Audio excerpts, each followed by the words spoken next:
Happy TEU's Day. In case you don't know what I'm talking about, it's the day of the week that I recommend a book from Star Wars Legends. And when you think about Timothy Zahn's contributions to Star Wars publishing, you probably first think of his original Thrawn trilogy from Legends, which is extremely popular, or maybe you think about his first canon Thrawn trilogy, or you might even think about his second canon Thrawn trilogy. Really just anything with Thrawn involved. However, and weirdly enough, not a lot of people talk about the Hand of Thrawn duology, consisting of the books Spectre of the Past and also Visions of the Future. And that's really bizarre considering that I think that these two books might just be the best books that Timothy Zahn has ever written for Star Wars. But what are they about? Well, somehow, Grand Admiral Thrawn has returned. And it's up to our heroes to figure out how this is possible, if this is actually true, and ultimately to stop Thrawn once and for all. But believe it or not, there's actually so much more to these books than that insane plot. Because these books actually act as a two-part finale of sorts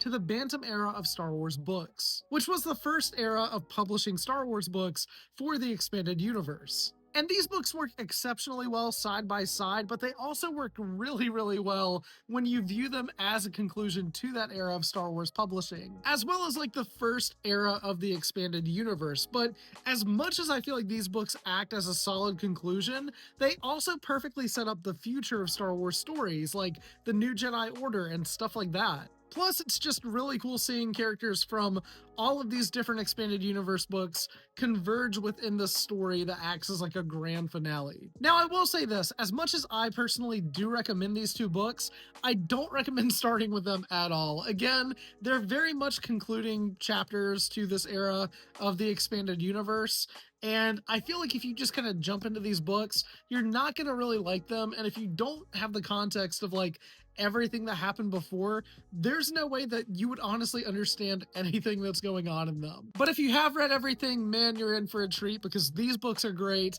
and they might just be some of my favorite books in all of Star Wars Legends. Really wild how these books are underrated, but I highly recommend both of them a lot.